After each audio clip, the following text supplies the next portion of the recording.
கை தட்டுறதுன்றது நல்லது ஐயா சொன்னாங்க.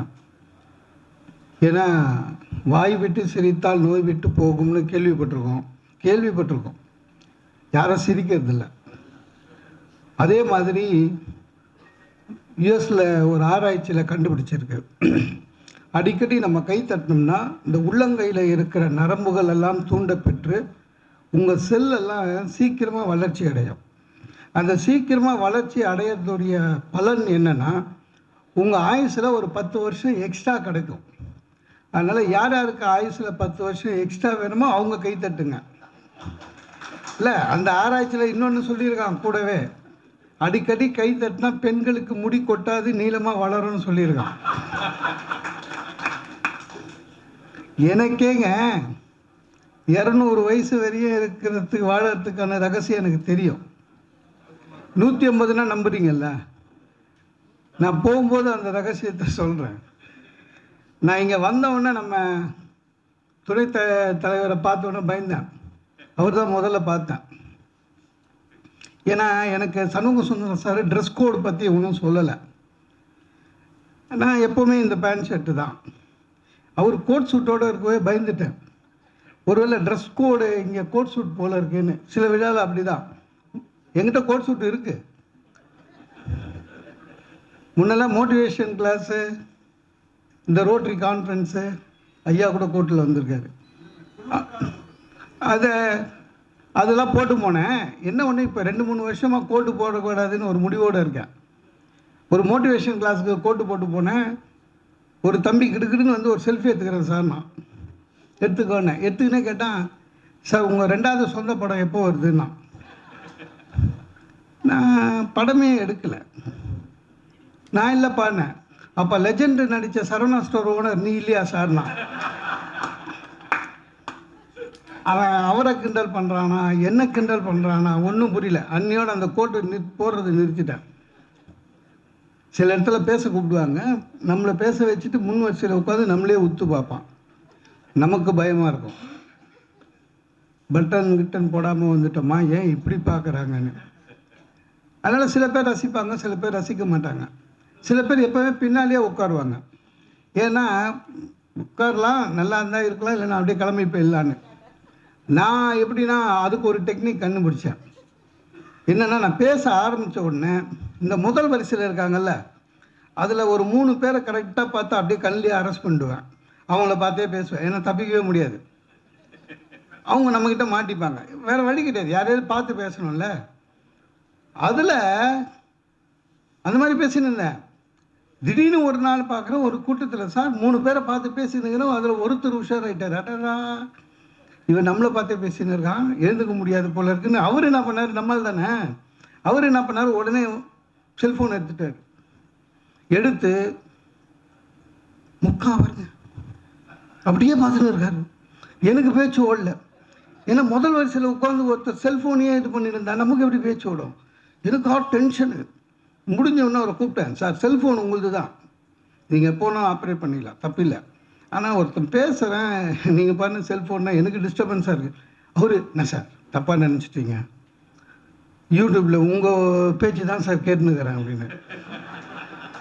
நான் தான் நேர்லேயே பேசுகிறேன். ஆனால் அதுக்கப்புறம் ஒன்று சொன்னார் சார், அதுதான் பெஸ்ட்டு. ஆனால் இதில் நீ நல்லா பேசுகிற சார்னாரு.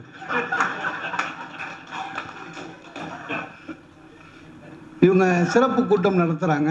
எனக்கு கூட இந்த கொரோனா காலத்துலலாம் நம்ம எவ்வளோ கஷ்டப்பட்டோன்னு இருக்குது. அதை விட பெரிய விஷயம், இங்கே பேசின எல்லாரும் திருப்பி இந்த தலைப்பையே சொல்லின்னு இருந்தாங்க. எனக்கு பயந்துட்டேன். ஏன்னா சாதாரணமாக நம்ம தலைப்பு யாரும் நம்மளுக்கு கொடுக்க மாட்டாங்க. என்ன தலைப்பு கொடுத்தாலும் இவன் பேசுறது தான் பேசுவான்னு விட்டுருவாங்க. இங்கே சண்முக சுந்தரம் என்ன தலைப்புன்னு நான் 3 தலைப்பு கொடுத்தேன். இல்லை சார் இன்னும் பெட்டராக கொடுங்கன்னாரு. சரி வச்சுக்கங்கன்னா இந்த தலைப்பு. அவரும் வந்து நல்ல தலைப்பு சார்னாரு. இப்போ தலைவர் பேசும்போது சிரிக்க சிந்திக்கன்னு ஒரு உதாரணம்லாம் திரைப்படத்தில் இருந்து சொன்னார். ரொம்ப மகிழ்ச்சி. ஏன்னா ரொம்ப கஷ்டப்பட்டிருக்கோம். கொரோனா காலத்துலலாம் ரொம்ப கஷ்டம். பேச்சாளருக்கெல்லாம் ரொம்ப கஷ்டம். தெரியுதுல்ல, கூட்டம் கிடையாது. நல்ல காலம் விஞ்ஞான கண்டுபிடிப்பு ஜூம் மீட்டிங் இருந்தது. அது இன்னும் கஷ்டம். செவரு பார்த்தே பேசணுங்க. என் வீட்டில் ஒய்ஃபு முதல்லையே சொல்லிவிடுவா, இன்றைக்கி மீட்டிங் இருக்கானு, எத்தனை மணிக்கு முடிப்பீங்கன்னு. 8 ஆகணும். அப்போ சட்னி கிடையாதுன்னு, ஏன்னா மிக்சி போடணும். அந்த மாதிரி இருந்தது. நான் ஒர்க் ஃப்ரம் ஹோம்ன்ற கான்செப்ட் இந்தியாவில் வராத காலங்கள் அதெல்லாம் அப்ராடில் இருக்கும். அவங்களெல்லாம் நான் பொறாமையாக பார்த்தது உண்டு. ஏன்னா அப்ராடுக்கு போகிறோம்ல, நம்ம கூட்டி தான் இருக்கான். ஒர்க் ஃப்ரம் ஹோம்னுவோம், பார்த்தா வயிற்றுச்சலாக இருக்கும். வீட்டில் இருப்பார், சும்மா கம்ப்யூட்டரில் நடப்பார், சோஃபாவில் உட்காருவான், அப்படியே சினிமா பார்ப்பா, திருப்பி ஒர்க் பண்ணுவான். இந்த மாதிரி வேலை நம்மளுக்கு இல்லையேன்னு கடைசியில் கொரோனா காலத்தில் எனக்கே அது வந்தது சார். அப்போ தான் சார் தெரிஞ்சது, ஆஃபீஸுக்கு போகிறது தான் பெஸ்ட்டு சார். 10 ஹவர் நிம்மதியாக இருக்கலாம் சார். உங்கள் அம்மா சரியில்லை, உங்கள் அம்மா சரியில்லைன்னு இந்த பக்கம், உன் ஒய்ஃபு சரியில்லை, உன் ஒய்ஃப் எந்த பிரச்சனையும் இல்லை சார். காலைல 8 மணிக்கு புறப்பட்டோமா, ஆஃபீஸ் போனோமா, டெலிஃபோன் ஆப்ரேட்டரு ஸ்டெனோ எல்லாம் பார்த்து சந்தோஷமாக வந்து சாயங்காலம் திரும்பி வரலாம். இங்கே வீட்டில் இந்த 2 மூஞ்சிகிட்ட பேசி பேசி பேசி தலைவலி. ஆஃபீஸ் கோயிங் தான் பெஸ்ட்டு ஃபார் ஜென்ஸு. உங்களுக்கு தெரியாததா? சில பேர் ஓவர் டைமே நம்ம அதனால தானே செஞ்சுன்னு இருக்கோம். ரொம்ப கஷ்டம் சார். அதில் என் வீடு ஹால் சின்னது தானே சார், நம்மளாம் மிடில் கிளாஸ். ஒரு லேப்டாப்பை வச்சுன்னு உட்கார்றேன். என்னோட வைஸ் பிரசிடென்ட் லேடி அழகாக இருப்பாங்க. அந்த அம்மா மீட்டிங், என் வைஸ் பிரசிடென்ட் மீட்டிங்க்கு வந்திருக்கு. டிஸ்டர்பன்ஸ் இருக்க போகுதுன்னு ஹெட்ஃபோன் வச்சேன். என் ஒய்ஃபு கிராஸ் பண்ணினே சொல்கிறா, எல்லாத்துலேயும் ஒரு திட்டு தானே அப்படின்றா. நான் ஆக்சுவலாக ஹெட்ஃபோனு டிஸ்டர்பன்ஸுக்காக வச்சுருக்கேன். இல்லை என்ன பிரச்சனை சார், அந்த ஸ்க்ரீனில் எங்கள் வைஸ் பிரசிடெண்ட்டை ஒய்ஃபு பார்த்துட்டான். பார்த்துட்டு இப்படி வந்து இங்கே நிற்கிறா, நின்று சைகளை கேட்குறா, யார் அதுன்னு. நான் முழிக்கிறேன், சொல்ல முடியாதுங்க, வைஸ் பிரசிடென்ட் மீட்டிங்கில் இருக்கேன். இந்த அம்மா புத்தாலி, ரொம்ப படித்தவங்க, ஐஐடி மெட்ராஸ். இவங்க வாட் மிஸ்டர் மோகன் சொல்லுவோம், I you not comfortable? No madam, it's okay. 1/2 hour meeting முடிஞ்சோடனே என் ஒய்ஃப் கேட்குறா, அது என்ன பழக்கம்? எவ்வளோ ஒருத்திக்கிட்ட பேசும்போது வாயெல்லாம் பல்லா சிரிச்சு பேசுகிறீங்க, எங்கிட்ட பேசும்போது மட்டும் உம்முன்னு பேசுகிறீங்களே. நான் சொன்னேன், அப்படி சொல்லாத. அந்த அம்மா மாதமான 1.25 லட்சம் சம்பளம் கொடுக்குது, அதனால் வாயெல்லாம் பல்லா பேசுகிறேன். நீ அந்த 1.25 லட்சத்தையும் பிடிங்கிற, சிரிப்பே வராதுப்பா, விட்டுரு. ரொம்ப கஷ்டம். இதில் என்னென்னா, இப்போது இந்த இவ்வளோ கூட்டம் இருக்குது, எத்தனை பேர் நம்ம கூட இருக்கீங்கன்னு தெரியாது இல்லை. அது ரொம்ப முக்கியம். ரசிப்பு ரொம்ப முக்கியம். சில இடத்துல கூட்டம் நிறைய இருக்கும், ஆனால் எத்தனை பேர் ஃபுல்லாக நம்ம பேச்சு கேட்குறாங்கன்னு தெரியாது. அதை கண்டுபிடிக்கவும் முடியாது இல்லை. இப்போ நீங்களே எத்தனை பேர் நினைக்கிறீங்கன்னு தெரியல இல்லை. எவ்வளோ நேரம் பேசுவான்னு தெரியல. லஞ்சு முடிச்சுட்டு வீட்டுக்கு போயிட்டா ஒரு சின்ன தூக்கம் போடலாம், அது போயிடும் போல் இருக்குது சார். சார் ஒரு பத்திரிகையுடைய சில்வர் ஜூப்ளி சார் என்னை பேச கூப்பிட்டுருந்தாங்க, நம்ம காமராஜ் ஹால். அதில் கெப்பாசிட்டி 3000, ஃபுல்லு ஹாலு. ஒரு 45 மினிட்ஸ் பேசினேன். பேசி முடித்தோன்னே அவங்க என்ன பண்ணாங்க, பேமெண்ட் கொடுத்துட்டு ஒரு கிஃப்ட் கொடுத்தாங்க. 5 லிட்டர் குக்கர் ஒன்று, அது கிஃப்டாக போட்டு கொடுத்தாங்க. நான் எங்கே போனாலும் பக்கத்தில் போனால் 2 வீலரில் தான் போவேன். 2 வீலரில் கைநண்டி கோண்டா பார்க்கிங் போயிட்டு கைநண்டி கோண்டாவில் அந்த குக்கரை வைக்கிறேன். ஒரு சார் தபரும் ஓடி வர்றாரு என்னை பார்த்து. சில பேர் நம்ம புரட்டும் போது கிட்ட வந்து நல்லா பேசுகிறீங்க சார், ஒரு செல்ஃபி எடுத்துக்கிறேன் அந்த மாதிரி ஏதாவது சொல்லுவாங்க. அதனால் அவர் அதுக்கு தான் வராராக்கணும்னு சொல்லி ஸ்டாண்டு போட்டு நின்று அவரை பார்த்தா கிட்ட வந்து அவர் ஏஜென்ட்டுக்கெல்லாம் கிஃப்ட் கொடுக்குறாங்களான்னாரு. அவர் என்ன நினச்சிக்கிட்டாங்க, அந்த பத்திரிக்கைக்கு மயிலாப்பூருக்கு நான் ஏஜென்ட்டுன்னு நினச்சினுங்கிறான். ஏஜென்ட்டுக்கெல்லாம் கிஃப்ட் கொடுக்குறாங்களான்னாரு. தெரியலையா சார்? அப்போ உனக்கு எது கிஃப்ட் அப்படின்னாரு. இல்லை சார், உள்ளே மீட்டிங் பேசுனேன். மீட்டிங்கா? நான் உள்ளே தானே இருந்தேன் சார். அவர் உள்ளே இருந்திருக்கார் சார், நான் 3/4 ஹவர் பேசியிருக்கேன். இல்லை சார், உள்ளே பேசினேன் சார். நான் யார்கிட்ட பேசினேன் அப்படின்னாரு. அவர் என்ன நினச்சிக்கினார் சார், விழா அமைப்பாளர் யார்கிட்டயோ பேசி நான் கிஃப்ட்டை வாங்கிட்டேன், அவங்க யாருன்னு கேட்டால் இந்த நாள் போய் சண்டை போட்டு வாங்கிறதுக்காக அவனுக்கு குத்தியே எனக்கு ஏன் கொடுக்கலன்னு. உள்ளே 45 நிமிஷம் இருந்திருக்காரு. ஆனால் அதுதான். அதனால் நீங்கள் அந்த விதத்தில் கவலைப்படாதீங்க. நான் தலைவர்கிட்டே கேட்டேன் எவ்வளோ நேரம் பேசலான்னு. ஒரு 1 ஹவர் பேசுங்க போதும் அப்படின்னாரு. அவ்வளோ நேரம் பேசுவியான்னு நினைக்காதீங்க, லஞ்ச் டைம் தானே, பேசிடலாம். ஏன்னா ஒரு நல்ல பேச்சாளருக்கு என்ன பொருள்னா, நல்லா ரசிக்கும் போதே நிறுத்திடணும் பேச்சை. சில பேருக்கு அது தெரியாமல் தான் மாட்டிக்குவோம்.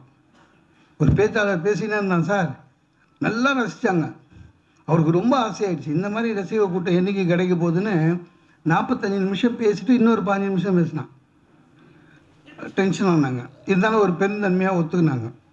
இன்னொரு 15 நிமிஷம் பேசினா ரொம்ப டென்ஷன் ஆகிட்டாங்க. ஒரு ஆள் நேரம் வந்து பக்கத்தில் நின்னான். நான் இங்கே வந்து நின்றுட்டேன். பேசுடா, பேசு, உன்னால் எவ்வளோ முடியுமா பேசு. இல்லைப்பா, நீ பேசிட்டு உட்காரு, நான் பேசுகிறேன். ஏன்னா உட்காந்து பாரியா தெரியும் முதுகு வலி. பேசிக்கிட்டே இருக்க. அந்த ஒன்று சிரிக்க சிந்திக்கன்னு ஒரு தலைப்பு. ஒன்றும் இல்லை, சிரிக்கணும், வாழ்க்கையில் மகிழ்ச்சியாக இருக்கணும். மகிழ்ச்சியாக இருப்பது எப்படின்றதையே சிந்திக்கணும் சார். இப்போ நம்ம மகிழ்ச்சியாக இருக்கோமா அப்படின்னா கஷ்டமாக இருக்கு. நிறைய பேரை பாருங்க, சிரிச்ச முகத்தோட பார்க்கறதுக்கு ரொம்ப கஷ்டப்படுறோம். எல்லாருமே உம்முன்னு இருக்காங்க. சிரிச்ச முகத்தோடு இருங்களேன்.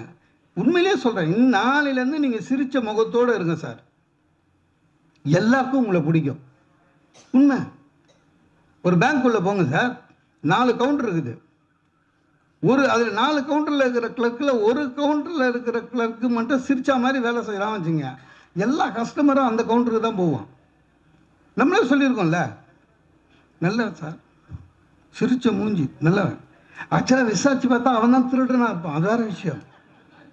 ஆனால் சிரிச்ச முகத்தோடு இருக்குது பெரிய விஷயம் சார். சிரிச்ச முகத்தோடு இருந்தாலே வாழ்க்கையில் பாதி வெற்றி. நீங்கள் ஒரு ஒரு ஒரு டாக்டரு பாருங்கள், டாக்டர் தொழில் செய்கிறவங்க எப்போவுமே பார்த்தீங்கன்னா சாந்தமாக சிரிச்ச மூஞ்சோடு இருப்பாங்க. பேஷண்ட் வந்து எதாவது சொன்னால் எல்லாருக்கும் வருது, சீசன் அது, கவலையே படாதீங்க, ஒரு வாரத்தில் சரியாயிடும் சிரிச்ச மாதிரி சொல்லணும். அதுவே பாதி மருந்து. அதை விட்டுட்டு பேஷண்ட் வந்து உட்காந்தோன்னே அவனையே உம்முன்னு உத்து பார்த்தீங்கன்னு வச்சுங்க, பேஷண்ட் பயப்படுவான். டாக்டர் கிட்னிக்கு ஏதோ பிளான் பண்ணுறாரு போல இருக்குன்னு. சார் அந்த அளவு வச்சுக்கக்கூடாது. இப்போது சிரிப்பே என்ன ஆயிடுச்சு, மரபு மாறிடுச்சு. சிரிப்பை வந்து நம்ம மரபு மாற்றிட்டோம். யார்கிட்ட எவ்வளோ சிரிக்கணும். இப்போது நம்மளுடைய மேலதிகாரி வரும்போது கிளுக்குன்னு சிரிக்க முடியாதுங்க, மெமோ குத்துருவாப்புல இல்லை. அட வீட்லேயே சிரிக்க முடியலங்க, சட்டுன்னு ஆஃபீஸில் நினச்ச ஏதோ ஒன்று ஞாபகம் வந்து சிரித்தோம் வச்சுங்களேன், ஒய்ஃபு என்ன சிரிப்பு அப்படின்னா, இல்லை ஒன்றும் இல்லை, என்னை பார்த்தா உங்களுக்கு சிரிப்பாக தோணுதா, அரை நாள் சண்டை. அப்போ சிரிப்பு மரபாயிடுச்சு. நம்மளை எத்தனை பேர் ரொம்ப மகிழ்ச்சியாக சிரித்து மற்றவங்கள பார்த்து சிரித்த முகத்தோட மற்றவங்கள பார்த்து வாழ்த்து சொல்லி, அட குட் மார்னிங் சொல்கிறோமா, யாரையாவது பார்த்தா ஆள் தெரிஞ்சால் மட்டும்தான், அது கூட கணக்கு போடுறோம். யாராவது நம்மக்கிட்ட வந்து குட் மார்னிங் சொன்னாலே நம்ம கணக்கு போடுறோம், கடன் கேட்டுருவானோன்னு. டெய்லி பார்க்குறோம் சார், குட் மார்னிங் சொல்கிறோம் வாக்கிங்கில். திடீர்னு நம்ம குட் மார்னிங் சொன்னால் அந்த திருப்பி சொல்லலை, அவர் ஏதோ ஞாபகத்தில் இருந்தார், ஆனால் நமக்கு பயமாக இருக்குது, நம்மளை பற்றி எவனும் போட்டு கொடுத்துட்டானோன்னு. இந்த ஆளை பற்றி ஏதாவது நம்ம சொல்லியிருக்கோமா, இந்த மாதிரி சிரிக்கணுங்க. நான் எப்பவும் சொல்கிறது தான், சாதாரணமாக ஒரு லிஃப்ட்டு உள்ள லிஃப்ட் சைஸ், நம்ம இப்போ மேலே வந்தோம், லிஃப்ட் சைஸ் என்ன சார், ஒரு 4 பேர் இருப்போம். நம்ம ஏறுறோம், ஏற்கனவே 3 பேர் இருக்கான். இப்போ 4வது ஃப்ளோர், நம்ம செகண்ட் ஃப்ளோரில் ஏறுறோம் வச்சுங்க, ஏற்கனவே 3 பேர் இருக்கான். 3 பேர் நம்மளை பார்த்து ஹலோ ப்ளீஸ் கம் சிரிப்பான். பாகிஸ்தான் தீவிரவாதியை பார்க்குற மாதிரி பார்ப்பான். வாடா, உன்னால தான் செகண்ட் ஃப்ளோரில் நின்றுதா, சரி நம்ம உள்ளே போகிறோம், ஹலோ சொல்லுவோம், சொல்ல மாட்டோம். அந்த லிஃப்ட்லேயே 4 பேர் சார் நவகிரக ஸ்டைலில் நிற்கிறான். ஒருத்தன் பார்த்தீங்கன்னா அந்த லிஃப்ட்டுக்கு பின்னால் ப்ளைவுட்டில் முட்டி நிற்பான். ஒருத்தன் பார்த்தா அன்றைக்கி தான் ஷூ வாங்கின மாதிரி ஷூவையே பார்த்து நிற்பான். ஒருத்தன் பார்த்தா ராக்கெட் விடுற மாதிரி 1 2 3 பார்ப்பான். எதுக்கு சார்? உண்மையிலேயே வெளிநாடுகள் வந்து நம்மளோட பெட்ரு.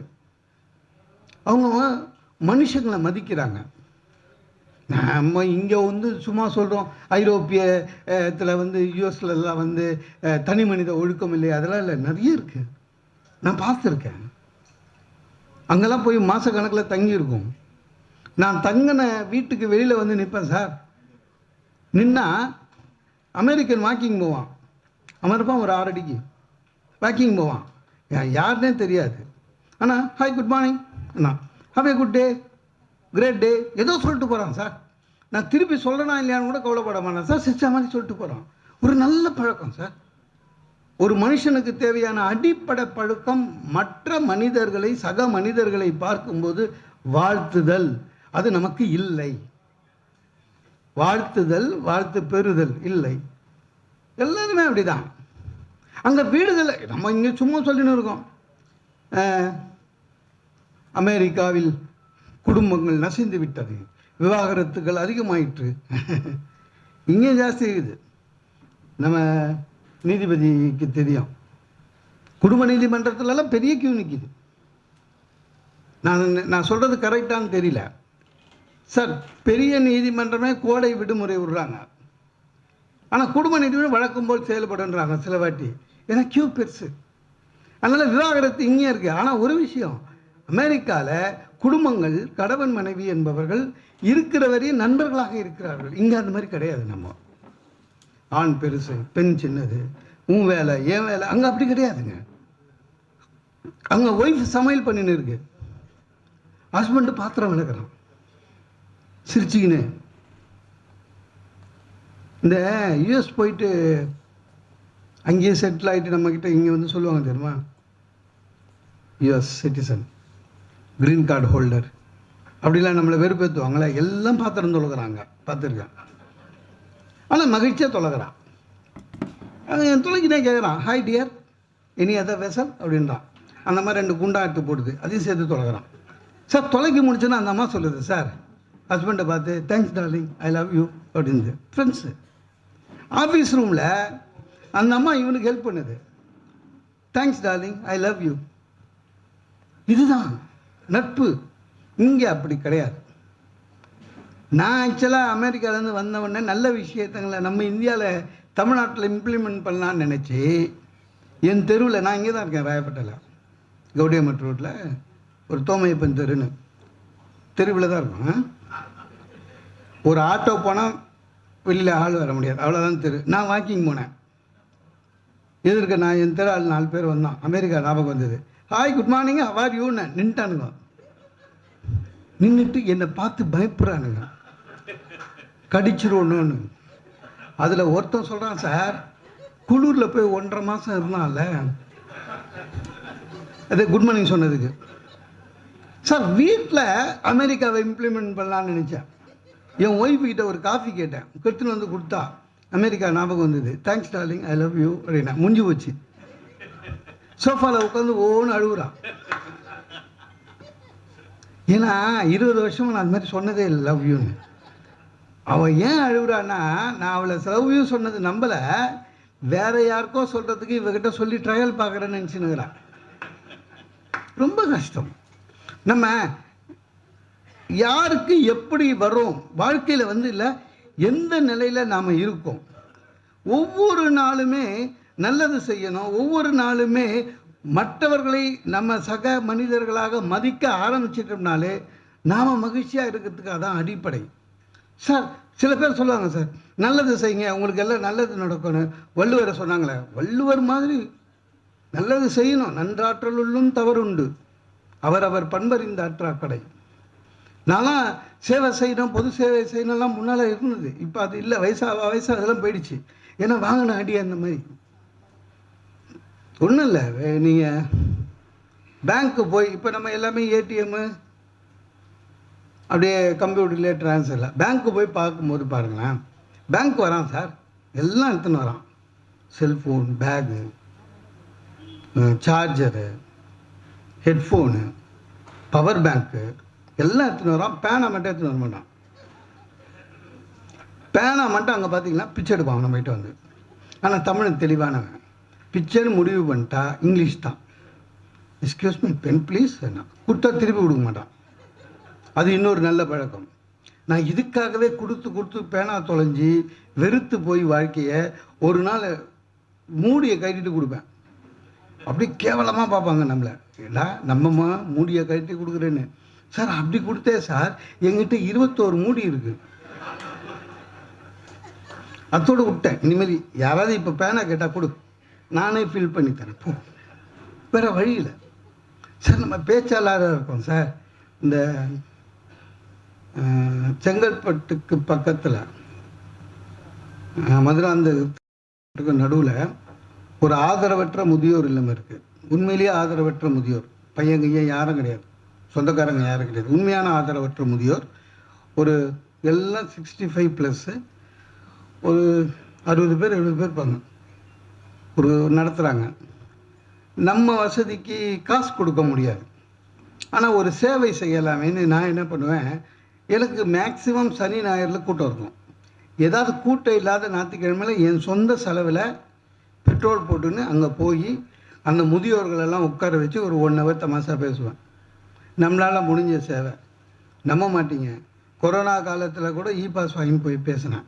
ஏன்னா அவங்களுக்கு கொஞ்சம் மகிழ்ச்சி வரட்டுமேனு. இல்லை என்ன ஆச்சுங்க, நல்லா தான் போயின்னு இருந்தது. கொரோனாலாம் முடிஞ்சிட்டு ஒரு 6 மாதத்துக்கு முன்னால் போனேன், அதே மாதிரி பேசினோடனே எல்லாம் சந்தோஷப்பட்டாங்க. ஒரு பெரியவர் மட்டும் அப்படி கூப்பிட்டாரு, போனேன், தலையில் கை வச்சு ஆசீர்வாதம் பண்ணார். அங்கே அதுதான் கிடைக்கும், ஆசீர்வாதம் தான். ஆசீர்வாதம் பண்ணிட்டு சொன்னார், நீ வர்றது ரொம்ப சந்தோஷமாக இருக்குப்பா, நீ வந்து பேசிட்டு போனால் நாங்கள் அன்றைக்கி உட்காந்துட்டு நீ பேசுனதே நாங்கள் பேசினிப்போம், அன்றைக்கி நாள் ஃபுல்லாக சந்தோஷமாக இருக்குது. ஆனால் உங்கள்கிட்ட ஒரு கெட்ட பழக்கம் தம்பின்னாரு. என்னங்க? இல்லை நீ உனக்கு எப்போ தோணுதோ அப்போ தான் வர, அதனால் பேசாமல் நீ எங்களுடைய தங்கிடு. சார் ஆதரவற்ற முதியோர் சார், நீ இங்கேயே தங்கிடு, நம்ம ஒன்றா பேசிக்கலாம் அப்படின்னாரு. அப்புறம் அந்த காப்பாளர்கிட்ட போய் சொன்னேன், இங்கே பாருங்கள், நான் மாதம் ஏதாவது கொடுத்துட்றேன், இனிமேல் இந்த பக்கம் வரமாட்டேன், ஏன்னா இவங்க கண்டிஷனாக அட்மிஷன் போட்டுருவாங்க போல இருக்கு. சார் உண்மையிலையா சார், நல்லது செய்யறதுலேயே பிரச்சனை இருக்குது. நான் இது நமக்கு சம்மந்தப்பட்டது. ஒரு முறை ஸ்கூட்டரில் எத்ராஜ் காலேஜ் வழியாக போனேன். ஒரு பொண்ணு, காலேஜ் பொண்ணு, என் கண் எதிர்க்க ஒருத்தன் 2 வீலரில் வந்து அந்த பொண்ணு பேக் ஆக்ஷன் போயிட்டான் பஸ் ஸ்டாண்டு கிட்ட. அந்த ஊந்து மத்தியானம் 4 மணி, வேற கூட்டம் இல்லை. நான் கிட்ட போய் விடமா என்ன, அங்கிள் என் பையன் பேக் ஏற்ற போயிட்டான்னு கத்துது. பாவம், படிக்கிற பிள்ளை. பேக்கில் என்ன இருக்குன்னு, அதாவது பேக்கில் புக்கு இருக்கு, லைப்ரரி கார்டு, ஐடென்டி கார்டு. அந்த அம்மாவுக்கு வந்து அதெல்லாம் கவலை இல்லை. செல்ஃபோனு போயிடுச்சு, செல்ஃபோன் போச்சுன்னா நான் புத்தாலி, கவலைப்படாத, இப்போது போலீஸில் நிறைய இம்ப்ரூவ் ஆகிடுச்சு, ஜிபிஎஸில் கண்டுபிடிச்சிடுவாங்க. யார்? நான் வா போய் ஸ்டேஷனில் கம்ப்ளைண்ட் கொடுக்கலான்னு போனேன். ஸ்டேஷனுக்கு போயிட்டா ஒரு எஸ்ஐ சார் இருந்தார். சார் இவங்களோட பேகு ஒரு ஆள் எடுத்து போயிட்டான், நீ யார் அப்படின்னாரு. நான் அந்த வழியாக போனேன் சார்னு. அவ்வளோதான் சார். கூட்டாளி எங்க அப்படின்னாரு. சார் கூட்டாளி எங்க என்னாரு. அந்த பொண்ணு எக்ஸ்கியூஸ் சும்மா, இதெல்லாம் கூட்டுக்கலவானியா அப்படிதான். ஒருத்தன் அடிச்சுன்னு போவான், ஒருத்தன் பார்த்து நிற்பான். கட்சியில் அவன் நல்லவோ மாதிரி என்ன நடக்குதுன்னு கேட்பான். சார் நம்ப மாட்டேங்க சார், டிப்டாப்பாக உள்ளே போனோம் சார், அவர் பேச லைட்டாக கை கட்டிட்டேன், பேத்துச்சு. நம்ப மாட்டீங்க, 1/2 ஹவருக்கு அப்புறம் அந்த பொண்ணு சொல்லி என்னை வெளில இட்டுன்னு வந்தது. நல்லது சார். ஓஷோ சொல்கிறாரு, இந்த வாழ்க்கை எப்படிப்பட்டதுன்னா, வாழ்க்கைன்றதே ஒரு பண்டிகை, festival, celebrate it every day. வாழ்க்கையை கொண்டாடணும்னு சொன்னார் அந்த ஆள். புத்தரை தான் சொல்கிறாரு, நம்ம புத்தர் படிக்கிறது இல்லை. எல்லாத்தையும் திறந்துடணும்னு மட்டும் சொல்லலை புத்தர். உன் வாழ்க்கையை ஒவ்வொரு வினாடியும் வாழ கற்றுக்கொள் என்கிறார். அதை மகிழ்ச்சியாக வாழணும், அதுதான் பிரச்சனை. மகிழ்ச்சியாக வாழ்கிறோமான்றது பிரச்சனை சார். மகிழ்ச்சியாக இருக்கிறோமானே தெரியலையா சார். மகிழ்ச்சியாக இருந்தாலும் மற்றவங்ககிட்ட ஒத்துக்க மாட்டோமே சார், அதுதான் பிரச்சனை. நீங்கள் நம்ம ஊரில் யாரை வேணாலும் கேளுங்க, எப்படி இருக்கீங்கன்னு. நல்லா இருக்கேன் சார், ரொம்ப தேங்க்ஸ் சார், நல்லா இருக்கேன். ஒரு வார்த்தை வர மாட்டேது. ஒவ்வொருத்தரும் ஒவ்வொரு டைலாக் வச்சுன்னு சுற்றின்னு இருக்கான். எப்படி சார் இருக்கீங்க, ஏதோ இருக்கான் சார், போனால் போதுன்னு இருக்கான். சில பேர் இருக்கான் சார், எப்படி இருக்கீங்கன்னு, ஏதோ உங்கள் புண்ணியத்தில் ஓடுதுன்னுவான். நம்ம பண்ண புண்ணியமே கம்மி, அதில் அவன் வந்து ஷேர் எடுப்பான். சில பேர் இருக்கான், அவன் ஞானி லெவலு, எப்படி சார் இருக்கீங்கன்னு, ஏதோ மேலே இருக்கிற வந்து கூப்பிட்டா போயிடுவேன்னா. இவரே போக மாட்டாராம், மேலே இருந்து கடவுள் வந்து கை பிடிச்சி கூட்டி போடுவான். நம்ம ஊரில் மட்டும்தான் சார் இந்த மாதிரி. இதில் பணக்காரன் ஏன் இல்லை, எல்லாரும் அதான் சொல்லினுக்கிறான். என்ன ஒருத்தன் கேட்டான் எப்படி இருக்கீங்கன்னு, நல்லா இருக்கேன்னு. அவன் மூஞ்சி சின்னதாகிடுச்சு. இவன் மட்டும் எப்படி நல்லா இருக்கான்? நம்மளோட குணம் அது சார். அவனால் தாங்க முடியல சார். நான் நல்லா இருக்கேன்னு சொன்னோன்னு அவன் சொல்கிறான், இன்னும் நல்லா இருந்தது என்ன சார், இன்னைக்கு இருக்கிறவன் நாளைக்கு இல்லை. உங்கள் ஃப்ரெண்டு மயில்சாமி, அது என் ஃப்ரெண்டு மயில்சாமி, சிவராத்திரி போனார் போயிட்டாரு அப்படின்னு எனக்கு யார் யார் ஃப்ரெண்டு சேர்த்தாங்களோ லிஸ்ட்டு கொடுக்குறான். அப்புறம் நான் பார்த்தேன், இவனை இப்படி விடக்கூடாதுன்னு. சார் எனக்கு எந்த கவலையும் இல்லை, ஐம் வெல் செட்டில்டு. சென்னையில் மட்டும் 4 வீடு வச்சுருக்கேன், வாடகை வருது. பேங்க்கில் பெரிய அமௌண்ட்டு டெபாசிட் போட்டிருக்கேன், ரொம்ப பெரிய அமௌண்ட்டுக்கு இன்சூரன்ஸ் போட்டிருக்கேன். அதாவது அவனை சாவடிக்கணுன்னே. ஆனால் அவன் எனக்கு எம்மகாதகன், பெரிய அமௌண்ட்டுக்கு இன்சூரன்ஸ் போட்டிருக்கான். அவன் சொல்கிறான், சார் இன்சூரன்ஸ் கம்பெனிலாம் முன்ன மாதிரி இல்லையா, பணம் வர்றதுக்குள்ளே நாமினியே போய் சேர்ந்துருவாங்களான்றான். அவனை என்னங்க பண்ணுவீங்க சார்? வாழ்க்கை என்பது நிறைய பேரோட சிக்கல் என்ன தெரியுமா? வாழ்க்கை என்பது இந்த காலத்தில் வாழறது, இந்த கணத்தில் வாழ்வது ரொம்ப கம்மி. இந்த கணத்தில் வாழ ஆரம்பித்தால் நீங்கள் வாழ்க்கையை மகிழ்ச்சியாக வாழலாம். பிரச்சனை நம்ம ஒன்று பாஸ்ட் டென்ஸில் இருப்போம், இல்லைன்னா ஃப்யூச்சரில் இருப்போம். கடந்த காலத்தில் இருப்போம், இல்லைன்னா எதிர்காலத்தில் இருப்போம். நிகழ்காலத்தில் வாழற பேர் ரொம்ப கம்மி. நிறைய பேர் தான். நான்லாம் எப்படி இருந்தோன்னு தெரியுமா? அந்த மாதிரி ஆள்கிட்ட மாட்டினாலே பயமாக இருக்கும். எங்கள் தாத்தா இதே தெருவில் 6 வீடு எங்களுக்கு இருந்துச்சு. இப்போ இவன் வாடகை வீட்டில் இருக்கான். எங்கள் தாத்தா இதே தெருவில் 6 வீடு இருந்தது. எல்லாம் ஒரு காலம். அவன் கடந்த காலத்திலே இருக்கிறவன். சில பேர் இருக்கான் சார், இப்போ நான் இப்படி இருக்கேன்னு நினைக்காத, ஒரு 5 வருஷம் லெவலே வேறு, எங்கேயோ போயிடுவேன் அப்படின்னே 10 வருஷமாக சொல்லுங்கிறான் சார் அவன். அப்போ நிகழ்காலத்தில் வாழறது ரொம்ப கம்மி. நான் சொல்லுவேன், இந்த இந்த இந்த இந்த இந்த வாழ்க்கை என்பது தானாக அமையவே அமையாது. தானாக அமைஞ்சிட்டா கடவுள் எதுக்கு சார்? இல்லை, நம்ம நினைக்கிறதெல்லாம் நடந்துட்டா போர் அடிச்சிடும், வாழ்க்கை போர் அடிச்சிடும்.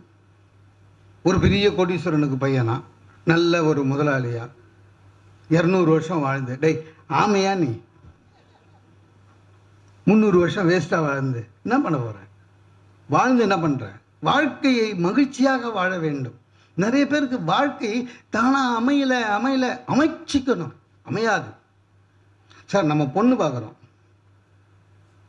ஜாதக பரிவர்த்தனை நிலையம் இருக்குது, அங்கே போகிறோம், ரிஜிஸ்டர் பண்ணுறோம், 10,000 ரூபா ஃபீஸ் கட்டுறோம், ஒரு 20 ஜாதகம் எடுத்துன்னு வரோம். 20 ஜாதகத்தில் நம்ம ஜாதகம் ஒப்பிட்டு பார்க்குறோம், பொருந்துகிற ஜாதகம் ஒரு 5, அதில் முகம் பார்க்குறோம், சுமாராக ஒரு மூஞ்சியை செலக்ட் பண்ணுறோம். சரியா? நம்ப மாட்டீங்க சார், செலக்ட் பண்ணி நிச்சயதார்த்தம் ஆன பிறகு நல்ல நல்ல ஜாதகமாக வரும். பார்த்துக்கிறீங்களா? மாப்பிள்ளைக்கு கார் வாங்கி தரேன், பொண்ணுக்கு வீடு எழுதி வைக்கிறேன். எனக்கு வந்ததுங்க அந்த மாதிரி. எங்கள் அப்பா கிட்ட கேட்டேன், அப்பா கதம் கதம் போ பொண்ணுச்சு.